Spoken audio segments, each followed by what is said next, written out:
Welcome back students. I am Neeraj Shukla and today I am going to teach you a poem which is prescribed in intermediate second year syllabus. विद्यार्थियों, आज मैं आपको द्वादश कक्षा की एक कविता पढ़ाने जा रहा हूं जिसका शीर्षक है character of a happy life which is composed by sir Henry Wotton. विद्यार्थियों, पहले हम कविता के टाइटल को थोड़ा समझ लें। Character of a happy life, character माने चरित्र या लक्षण, हैप्पी लाइफ माने प्रसन्नचित्त जीवन, प्रसन्नचित्त जीवन के लक्षण। विद्यार्थियों, कवि ने हमको यहां बताया है कि हमको अपने जीवन में किस प्रकार प्रसन्नचित्त रहना है और उसके तरीकों को इस कविता में बताया गया है।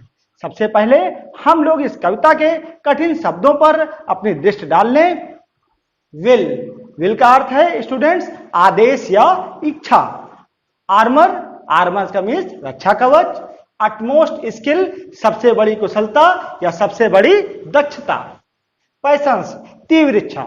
स्टूडेंट्स, हर मनुष्य के अंदर कुछ ना कुछ तीव्र इच्छाएं होती हैं और वो तीव्र इच्छाएं कौन कौन सी हैं? प्रेम, घृणा, ईर्ष्या और द्वेष। क्योंकि मनुष्य का इन पर थोड़ा कंट्रोल कम होता है। अनटाइड, टाई माने बंधा हुआ और अनटाई माने जो बंधा ना हो। Princely love, princely love means राजाओं या राजकुमारों की कृपा। वल्गर ब्रेथ मीन्स सामान्य लोगों की आलोचना। स्टूडेंट्स, कई लोग हमारे बीच में इस शब्द को ब्रीथ पढ़ते हैं लेकिन इसे ब्रेथ पढ़ा जाए तो ज्यादा बेहतर है। कॉन्शियस, कॉन्शियस मीन्स अंतरात्मा। रिट्रीट, रिट्रीट मीन्स शरण स्थली। फ्लैटर्स, फ्लैटर्स मीन्स चापलूस। ऑब्सेसर्स माने विरोधी। इनवी, इनवी मीन्स ईर्ष्या। और सर्वाइल बैंड्स माने सांसारिक बंधन। स्टूडेंट्स, अब हम इस कविता का अध्ययन लाइन टू लाइन करेंगे। विद्यार्थियों, अब हम इस कविता का अध्ययन लाइन टू लाइन करेंगे। How happy is he born not taught that serveth not another's will. जन्म से या शिक्षा प्राप्त करके वह व्यक्ति कितना प्रसन्न होगा जो दूसरों की इच्छा या आदेश पर कार्य नहीं करता। Whose armor is honest thought, जिसके ईमानदारी से भरे हुए विचार ही रक्षा कवच है। ईमानदार लोग या सुखी लोग जो होते हैं उनकी ईमानदारी ही उनका रक्षा कवच होता है। विद्यार्थियों, यहां पर कवि ने एक अलंकार, एक फिगर ऑफ स्पीच का प्रयोग किया है, that is called metaphor. You can watch on white board whose armor is his honest thought।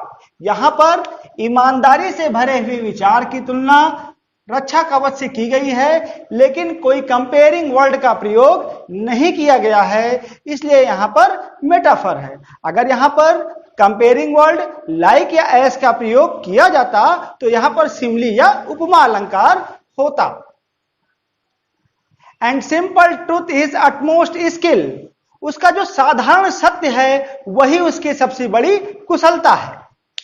सुखी व्यक्ति के अंदर भले ही कोई दक्षता ना हो, लेकिन उसकी साधारण सच्चाई ही उसकी सबसे बड़ी कुशलता है। Whose passions not his masters are, patience माने तीव्र इच्छाएं और मास्टर्स माने स्वामी।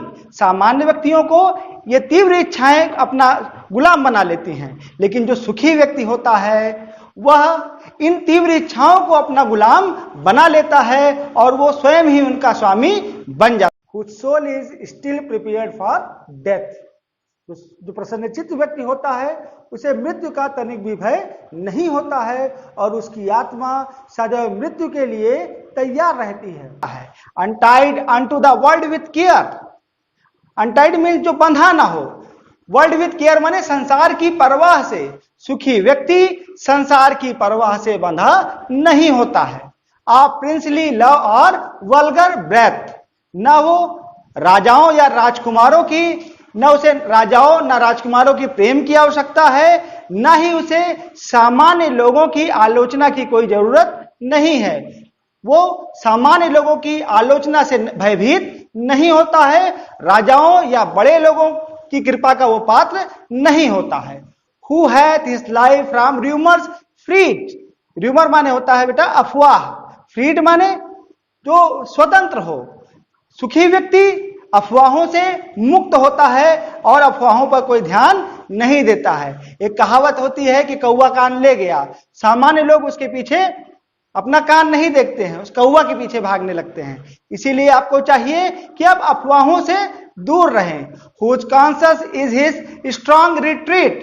कॉन्शियस माने अंतरात्मा, इज हिज स्ट्रॉन्ग रिट्रीट, जिसकी अंतरात्मा ही उसकी सबसे बड़ी शरण स्थली है। सुखी व्यक्ति जब कोई किसी प्रकार के दुख में होता है या कष्ट में होता है तो वह किसी पर्सन के पास नहीं जाता, वो अपनी अंतरात्मा की आवाज सुनने के लिए अपने अंतर्मन में चला जाता है। हुज स्टेट कैन नीदर या नाइदर फ्लैटर्स फीट। विद्यार्थियों, कई विद्वान इसे नाइदर पढ़ते हैं, कोई उसे नीदर पढ़ते हैं, लेकिन जब आप इसे हिंदी डिक्शनरी में देखेंगे तो इसका उच्चारण ये लिखा हुआ है।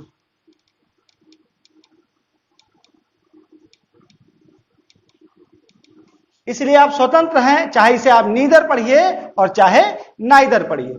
हुज स्टेट, जिसकी अवस्था को कैन नाइदर फ्लैटर्स, फ्लैटर्स माने होता है चापलूस और फीड माने होता है पोषण देना या भोजन देना।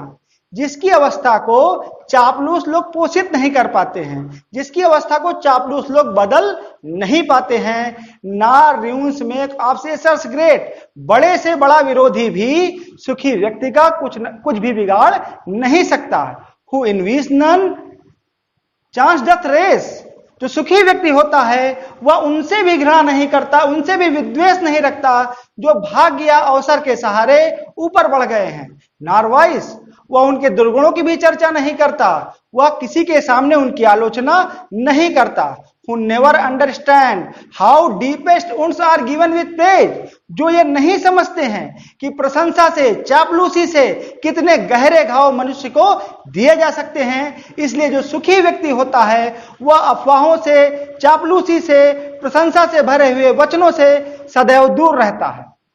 न rules of state but rules of good. जो सुखी व्यक्ति होता है वो राज्य के नियमों का पालन नहीं करता है, वह केवल राज्य के द्वारा प्रचलित अच्छे नियमों का ही पालन करता है। इसलिए विद्यार्थियों, हमको इस कविता के माध्यम से जो क्वालिटीज, जो कैरेक्टरिस्टिक्स बताई गई हैं एक प्रसन्नचित्त जीवन जीने के लिए, हमको उनका पालन करना चाहिए। विद्यार्थियों, आगे कविता में हम देखते हैं who god doth late and early pray. प्रसन्नचित्त व्यक्ति जो होता है वो भगवान की देर सवेर पूजा जरूर करता है, वह ईश्वर का वरदान जरूर चाहता है।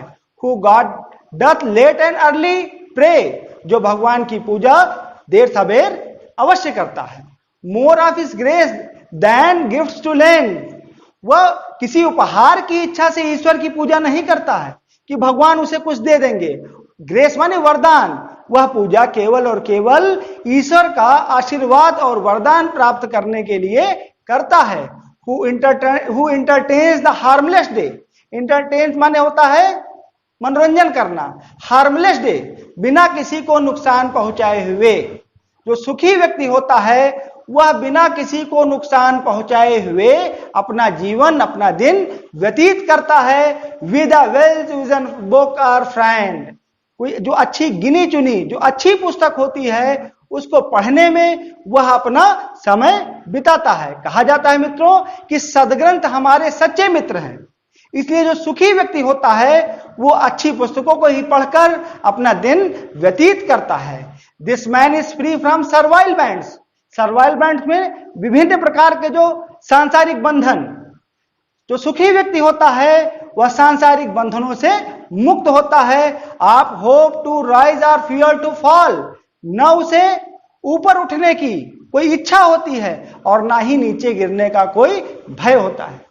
विद्यार्थियों, श्रीमद् भागवत गीता में इस प्रकार के व्यक्ति को कर्मयोगी बताया गया है और भगवान श्री कृष्ण कहते हैं कि सम शत्रुश्च मित्रश्च मानश्च अपमानश्च। जो कर्मयोगी मनुष्य होता है, जो सुखी व्यक्ति होता है, वो सुख और दुख में चाहे मित्र मिले चाहे शत्रु मिले सबसे समान रूप से व्यवहार करता है। लॉर्ड ऑफ हिमसेल्फ दो नॉट ऑफ लैंड्स, यद्यपि उसके पास हो सकता है कोई भूमि ना हो, कोई संपत्ति ना हो, इसके बाद भी वह स्वयं का स्वामी होता है। And having nothing he hath all, and having nothing, कुछ ना होते हुए भी उसके पास सब कुछ है। कविता के अंतिम पंक्ति में कवि ने बहुत ही सुंदर तरीके से विरोधाभास ऑक्सीमोरन अलंकार का प्रयोग किया है। पहले वो कहता है and having nothing he hath all, कुछ ना होते हुए भी उसके पास सब कुछ होता है। विद्यार्थियों, यहां पर कवि ने विरोधाभास ऑक्सीमोरन अलंकार का सुंदर प्रयोग किया है। आप देखिए, एंड हैविंग नथिंग, कुछ ना होते हुए भी, ही हैड ऑल, उसके पास सब कुछ है। स्टूडेंट्स, विरोधाभास अलंकार में जो बात पहले फ्रेज में कही गई है, दूसरे फ्रेज में उसी को नकार दिया जाता है, उसके अपोजिट बात कही जाती है। पहले कवि ने कहा कि उसके पास कुछ नहीं है, और फिर वो कहता है उसके पास सब कुछ है। इट मीन्स जो सुखी व्यक्ति होता है वो संतोषी प्रवृत्ति का होता है, उसे भौतिक संपदा, फिजिकल वेल्थ उसकी कोई आवश्यकता नहीं होती है। एक कहावत कही गई है कि जब धन मिले संतोष का, सब धन धूल समान। ऐसे सुखी व्यक्ति के लिए सारी भौतिक संपदाएं, फिजिकल वेल्थ धूल के समान होती है। विद्यार्थियों, अब अगले वीडियो में हम एक नई कविता के साथ प्रस्तुत होंगे। धन्यवाद।